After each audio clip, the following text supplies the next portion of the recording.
Jama'a masu kallon da sauraron mu assalamu alaikum, barkanmu da yau, barkanmu da warhaka, barkanmu da sake saduwa da ku a daidai wannan lokaci a cikin labarunmu na sashen Hausa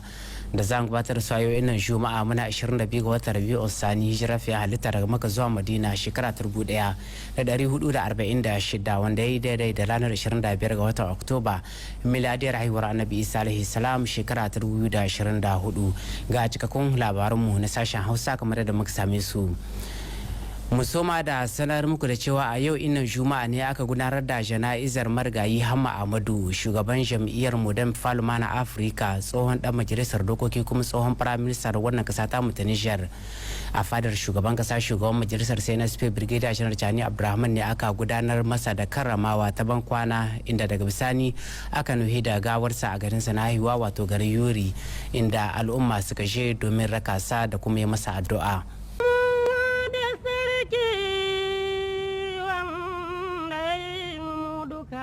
Zaman musulmi shugaban Muhammadu wa mun gode Allah an kirai mu Muhammadu, ina son Muhammadu jalla kai mu ga Ahmada wa mun tara suna da sunan Muhammadu ka tara shamhiri dausin daka wa Muhammadu akwai mu da lemomi akwai shin da ciki abincin mu nan gwayayye Muhammada akwai su da yamma ta samarin sunanana cikin duniya Allah ka samu ga Ahmada wana tuba ni bawa da kaina wace mu kai wace za mu yi duniya musa da Ahmada idan Allah ya nuhi saduwan mu da annabi ki samu tafarkin nan da ya bi da Ahmada zaman taliki duka wanda ya so Muhammadu ana mai alama sanda yawa Muhammada mu girma masalla adda zaka mu basuwa idan an he mu ganin hiyayye Muhammada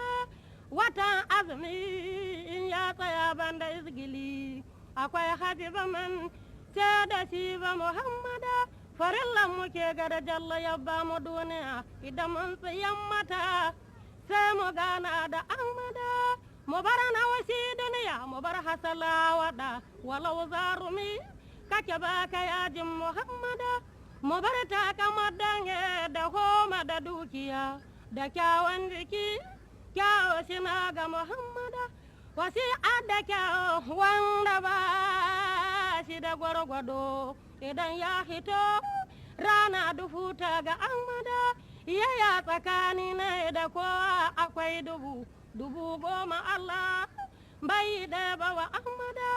da ba za su yin kodai ba tamfal Muhammadu walau makiyanai sun sani bawa Ahmada hawa na yi sigana inda Allah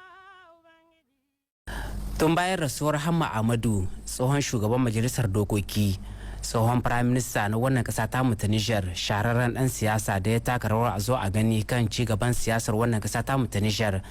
a daren Laraba 23 ga wannan wata na Oktoban 2024 'yan kasar Niger sun kwana cikin zulumi tare da juyayi na rasuwar marigayi Hamma Ahmadu. A wannan rana ta Juma'a da sanyin safiya a fadar shugaban kasa, al'umma 'yan ƙasa da dama ne suka je domin magawarsa kallo na ƙarshe. Juyayi da kaduwa ba sa misaltuwa zuwa ga huskokin al'umma da suka halarci wannan taro na karramawa. A gehe ga shugaban ƙasa shugaban majalisar CNSP Brigadier General Chani Abdulrahman, akwai halartar mambobi na CNSP da Prime Minister na rikon ƙwarya Janar Salihu Modi da mambobin gwamnati da tsofaffin shugabannin ƙasa da tsofaffin firaministoci na wannan ƙasa da tsofaffin shugabannin na majalisar dokoki na wannan ƙasa, 'yan siyasa, jami'an diplomasiya, shugabannin ma'aikatan nan gwamnati, sarakunan gargajiya,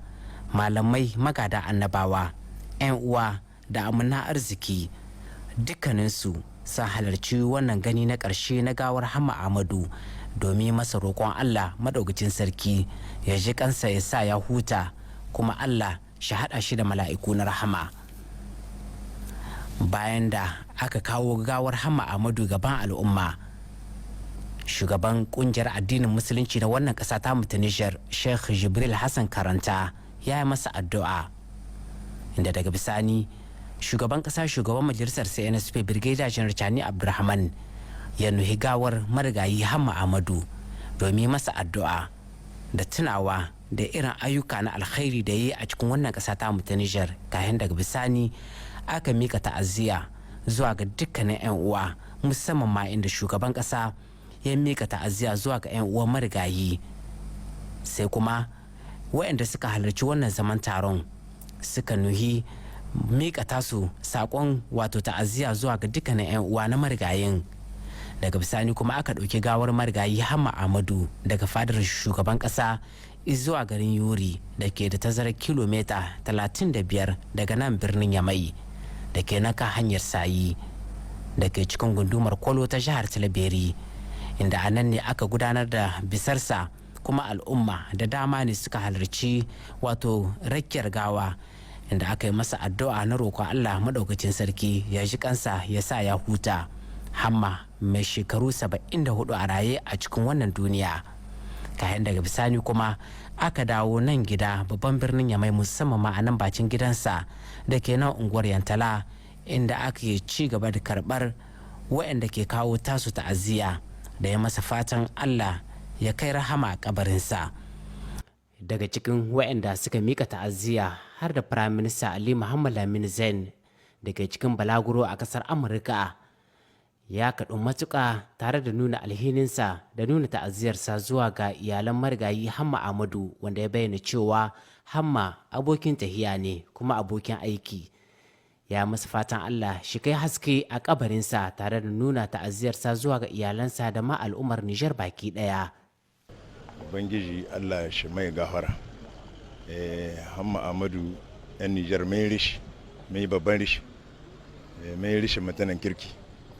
Allah ya sa can ta mai nan. To da sunana da sunan sarkin gobar da na Katsina suka wakilce ni in zo in yi zana'iza. Ina ma 'yan Nijar duka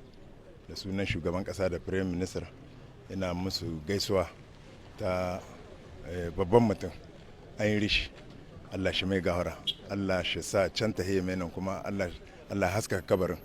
Allah shi ba shi ikon amsa tambayoyi. Mu da ke nan kuma Allah kan mu cika da imani. Allah tsare kasar mu, kuma Allah tsare ka. To ni tsakani da Allah abin da na sani bisa kan Hamma Ahmadu yana da yawa, tunda ina kusan shi, kuma Hamma Ahmadu dan Nijar ne, amma Nijar ta yi asara, Afirka ta yi asara gaba daya, tunda samun irin su Hamma Ahmadu ta kowane hannu akwai wuya.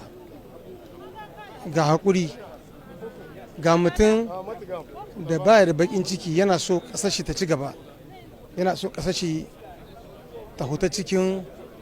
kowace irin matsala. Yau gaskiya mu bakin ciki ne gare mu rashin Hamma Ahmadu, kuma bakin ciki ne ga Afirka gaba daya gaban Ahmadu. In kai lissahi ka sami mai haƙurin Hamma Ahmadu yau wanda ya kore cikin siyasa, in kai tunanin baya a wuya, amma san Niger shi yasa ya mai da komi ba komi ba. Kaga har yau muna san shi, amma Allah ya yi mu san shi, mun yarda Allah ya yi mu san shi, ya amshe musu. Abinda nake so matasa da yawa wa'an sun matso kusan shi sun rike, wa'an su ba su matso ba suna kwantar ɗin shi, amma duk wanda ya zo kusa Hamma wallahi ba iya kwantar ɗin shi a duniya, tunda ba ya yi san ƙasa garshi da kanshi,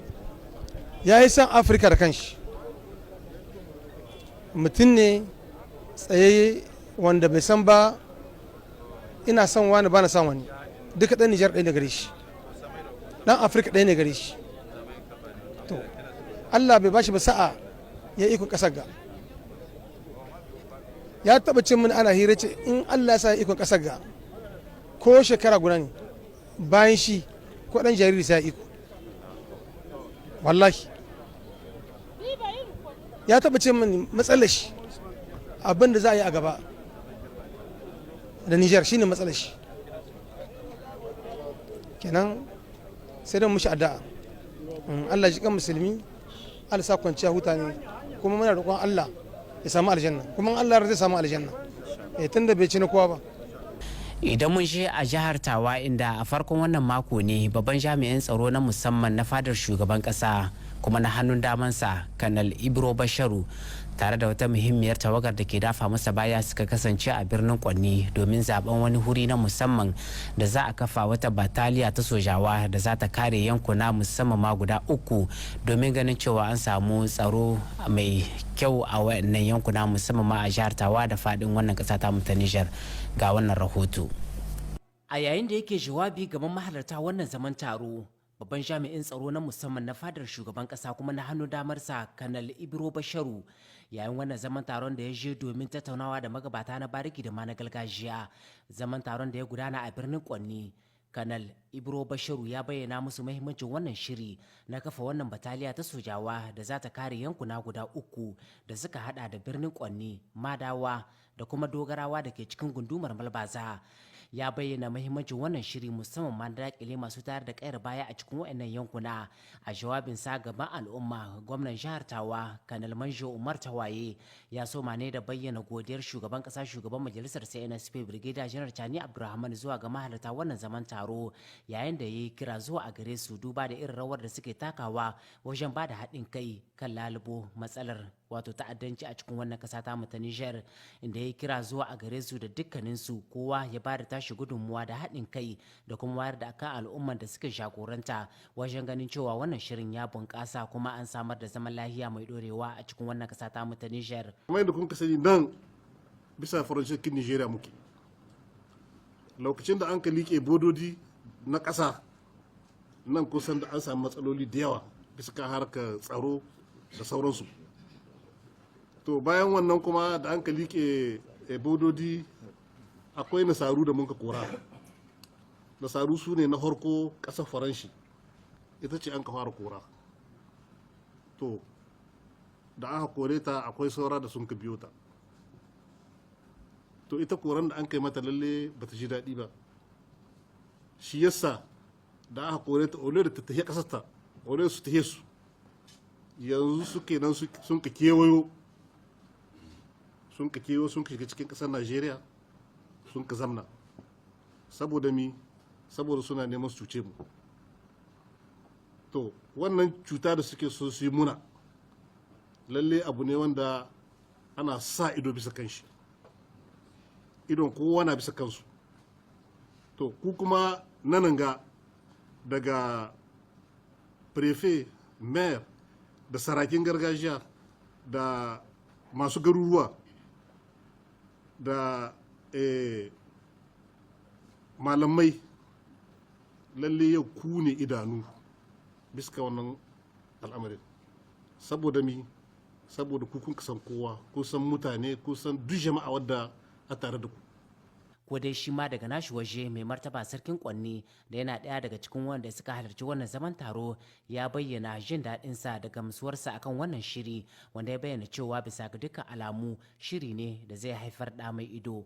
Wannan abu ne wanda abin alfahari gare mu kwarai, kuma muna murna shi sosai da ban godiya sosai bisa ga zuwa ga shugaban kasa General Chani da mambarkin CNSP da kuma mambarkin gubernama. Ka san abu ne wanda muka daɗe muna nema gudunmuwa, lalle ana yi bakin kokari na jami'an tsaro. To amma yau a zo da sunan waɗanda jihohi a ce za a ƙirƙira kwamfani cikin wanga daji namu, abu ne wanda muke cike da murna bisa gare shi, domin ƙarin samun jami'an tsaro zai kawo kwanciyar hankali musamman ma cikin region Kintawa, za ni ce musamman Ukurce su. Don kuma ma muna gode ma shugaban kasa da gwamnati ta bisa ga wanga taimako da an kai mana. Kuma in ka duba wannan gamuwa abu ne wanda a nan ba mu taɓa yin shi ba, a game dukkan jihohin Madawa da Kwanni da Dogarawa, a tattauna da hakimai da limamai a fahimci juna a san inda za a tunkara da kuma matakan da za mu ɗauka. Ko dai shi ma daga nashi waje mai martaba sarkin Madawa Maniru a gaban manema labarai ya bayyana gamsuwarsa da jin daɗin su akan yadda aka lalubo wannan mataki na ganin cewa za a kafa wannan bataliya da za ta murƙushe masu ikirarin jihadi na ta'addanci a cikin waɗannan yankuna, wanda ya bayyana cewa tun zuwan waɗannan sojawa na wannan ƙasa ta ta Nijar sun yi komi domin ganin cewa yankunan su sun kwana lahiya kuma sun tashi lahiya, wanda kuma bisa ga dukkan alamu a faɗarsa a hali yanzu tsaro na da karuwa a wayannan yankuna. Lalle zuwa yau lalle fanni na tsaro bisa wa'annan karkarin ne don ku madawa malbaza da kwanni lalle akwai sauyi kware don sama da kullum sai mun samu da yake wani abu na ta'addanci ko a zo a ɗauki mutane ko a zo a sace bisashe to yake Allah da ikon shi torar da dai sun ka yi kama aiki sun ka sa ma'aikanta wa'annan gwamnan jihohi da sauransu. To ina jin tun wannan lokaci yau shekara guda da 'yan watanni mu dai abin da ya shahi Madawa can wajen yankin Bangi mun samu kwanci hankali matuƙa. To don saboda haka mun kawo duka sarakuna wa'anda abin ya shafa mun kawo godiya kwarai, mun kuma muna girgiza ma kuma shi shugaban kasar janar Abdurrahman Chani da wannan taimako da ya tahi tsaye ya yi ma wa'annan garuruwa namu. Don ku dai sai mu ce kuma muna godiya kuma muna ƙara jinjina mishi, don saboda haka ne kuma ya kawo mana babban albishir ya ce mana to ya kamata wa'annan garuruwan Mada da Kwanne da Malbaza ya kamata a diba a gani inda ya kamata a yi kan militar. To ina ganin dai su da ma'aikanta bisa abin fannin tsaro ta kwarari ina ga deja sun hidda wurin da ya kamata a kawo wannan kan militar a gagoce, don saboda ya kamata dai da bakin da masu garuruwa ko kuma mun saraki mun kace don ga wani wanda ba a raba da shi ko kuma ga wasu wanda ka son kawo hari ya zama to nan da nan wa'annan yake soja da za a kawo cikin wanga sabon kan militar su je su yi nasu aiki don saboda su tabbatar da tsaro. A ƙarshe dai mahalarta wannan zaman taro sun yi fatan ganin cewa yayin wannan bataliyar soja wanda za a kafa a waɗannan yankuna za su kare matuka da kuma bayar da tasu gudunmuwa wajen ganin cewa an samar da zaman lafiya a wannan jiha ta Tawa da ma faɗin ƙasar Nijar baki ɗaya. Idan mun je a jihar Maradi, inda dangance da rangadin da ya kai ta a birnin Maradi, ministar ke kula da sha'anin ilimi na wannan kasa ta mutu Niger Dr. Elizabeth Sharif tare da rakiyar ministan ke kula da kawata birane sun je ne a jihar Maradi musamman domin gani da ido kan shirye-shiryen komawa na 'yan makarantar boko da zai gudana a ranar 28 ga wannan wata na Oktoba, wato ranar Litinin kenan, biyo bayan hutu na watanni 3 da 'yan makaranta suka yi a cikin gidajensu. Akan haka ne ministar ta je domin gani da ido musamman ma wuraren da ɗaliban za su gudanar da karatunsu biyo bayan da aka wato jinkirta komawa na 'yan makarantar boko sakamakon al'umma da ke jibge a cikin makarantun ne musamman ma waɗanda ambaliyar ruwa ta ritsa da matsugunansu. Suna tare da rakiyar gwamnan wato jihar Maradi,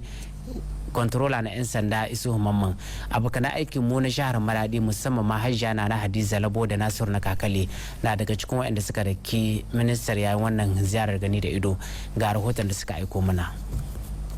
Makasudin wannan ziyara ta gani da ido na da nasaba da shirye-shiryen komawa a cikin azuzuwa don ɗaukar darasi a shekarar bana da 2024-2025. Ministrorin sun kai ziyara a makarantar Kaura Hasau, 'yan ɗaka, madarasa, CAS Bagalam, Lise ɗan Baskore, maza da jika da Ikwal Jauri da sauransu. Duk inda ministan ta ziyarta sun samu tarbe na karama daga shugabannin makarantar da kuma makarrabansu. Duk inda ta bi ta yaba ainan da ganin yadda malaman makarantar suke ta shirye-shiryen soma karatun shekarar bana. Zango na biyu ya kai minista Elizabeth Sharif da ke tare da rakiyar tawagar da ke mara mata baya ta kai ziyarar gani da ido a yankin Dan Isa, a makarantar sakandare da kuma garin Kegel, a makarantar koyon husa'un aikin noma, kamin ta kai ziyarar ban girma a Sultana ta Gobir. A bisa hanyar ta zuwa da Magaram, minista Elizabeth Sharif taya da zango a lycée d'excellence cewa da lycée ta ƙwararru da ke a tasawa don ganin irin yadda shirye-shiryen suke wakana na soma karatun bana na shekara 2024-2025 a cikin tsari da hamzari. Abin riƙewa a nan ɗaukacin duka wa'annan ziyarce-ziyarcen ministan da ke kula da makarantu da kuma ayyuka na hannu tare da kokowa da yaƙi da jahilci tana tare da rakiyar ministan gine-gine da kuma tsara birane Salisu Tsahiru Adamu da rakiyar gwamnan jihar Maradi Controller General da 'yan sanda Isuhu Mamman da ke tare da rakiyar ɗaukacin makarraban shi ganin irin yadda malaman makarantun ke azama da gyara makarantunsu don ganin yara sun koma a bakin azuzuwansu a cikin nishadi ganin tuni sun samu kayan soma karatun boko a lokaci kuma isassu don samun sakamako ingantacce a ƙarshen shekara. Duk wa'annan matakai sun sami ministan da ke kula da koyar da ayyukan hannu da yaƙi da jahilci ta nuna jin daɗinta tare da karrama su da hamzari da jin daɗinsu a game da soma karatun shekarar bana. har yanzu dai kan batun da ya shahi wato komawa na 'yan makarantar boko inda a jihar Tilaberi gwamnan jihar Tilaberi Laftana Kanal Maina Bukar tare da muhimmiyar tawagar da ke dafa masa baya su ma sun gudanar da wata ziyara ta gani da ido a cikin makarantu daban-daban da ke cikin birnin Tilaberi wanda kuma domin ganin shirye-shiryen da aka tanada ma 'yan makarantar boko musamman ma dangance da komawar da za su yi a ranar 28 ga wannan wata na Oktoba. A bikar aikin mu ta jihar Tilaberi Sa'adatu Abdulrazak Kelesi na daga cikin wanda suka daki Laftana Kanal Maina Bukari ga rahoton da ta aiko mana. Kokarin da gwamnati ke yi a samu ilimi mai kyau, aka ce ilimi ginshikin kasa, dangance da wannan zamu ce al'umman mutanen garin Tilaberi sun huto da kayan aiki inda sun kawo rangadi a cikin makarantu na nan cikin kwamitin Tilaberi. Dangance da wannan kakabe da mutanen garin Tilaberi suka yi shi, sun yi shi tare da magabatan garin Tilaberi. Kokari ne da suke nan suna kawo ma hukuma mai kare kasa da mutuncin kasa CNSP da kuma zan muca kokarin da shugaban CNSP Abdurrahman Chani yake a nan cikin kasar mu ta Niger. Kuma da yarda Allah umarni da aka je aka bada 28 ga watan Oktoba na 2024 za a shiga makaranta, lalle da cewar duk inda makarantu suke na nan garin Tilaberi mata da maza na garin Tilaberi da magabata musamman sun dauki kayan aikin su domin suka bi a cikin lakwaloli na nan garin Tilaberi inda aka je aka tsabtar da wa'annan lakwaloli na garin Tilaberi da kuma ɗakin ɗaukar karatu. Dangance da wannan kakaɓe da aka yi sai mu saurari ƙarin bayani ta bakin administrator delege na kwamitin Tilaberi Usainu Umaru Amadu. To kun san kwamarantar ne za a yi bana don an ba mu umarni ko ina a ta a share lakwal. Shine muka zo muka ce kowa da kowa a zo lakwal a share. Kuma an share mun ɗauki mutane masu zowa su yi desinfectant class tun da kun san kalasoshi bana mutane su yi zama ciki to yadda mutane suka yi zama dole ne yanzu don saboda lahiyar yaran mu ce kowa a zo a sa magani shine ko gani ana ga sa maganin nan don ko muna fata kuma bana vraiment wadda lakula bara aka yi ta cikin kwanciyar hankali shi yawa bisa ga bara kwa shine muke fata. Kungiyar da ake ce ma Tilama Zada ita ma bata mai da kanta baya ba, tana kawo kokari domin ci gaban kwamitin Tilaberi da kokarin da zamu ca hukuma mai kare kasa da hakkin kasa take CNSP a nan cikin kwamitin Tilaberi. Duk da yarda Allah wannan kakkabe za a ci gaba da shi. Idan mun je a jihar da magaram inda daga nashi waje gwamnan jihar da magaram Kanal Isuhu Labo ya jagoranci wani katikin taro da kwamitin nan da aka kafa da zai kula da tsarin saya abinci zuwa ga manoma ta hanyar wato rumbun tsimi. Wannan zaman da an gudanar da shi ne tare da fahimtar juna musamman ma domin tattaunawa da kuma ganin yadda ya kamata a gudanar da wannan tsari kuma na shugaban kasa shugaban majalisar CNSP Brigadier General Tani Abdulrahman a bikar aikin mu ta jihar da magaram ya atu Mamadu da kuma wato Mama Usman sun halarci wannan zaman taron daga birnin wato da magaram ga wannan rahoton nasu.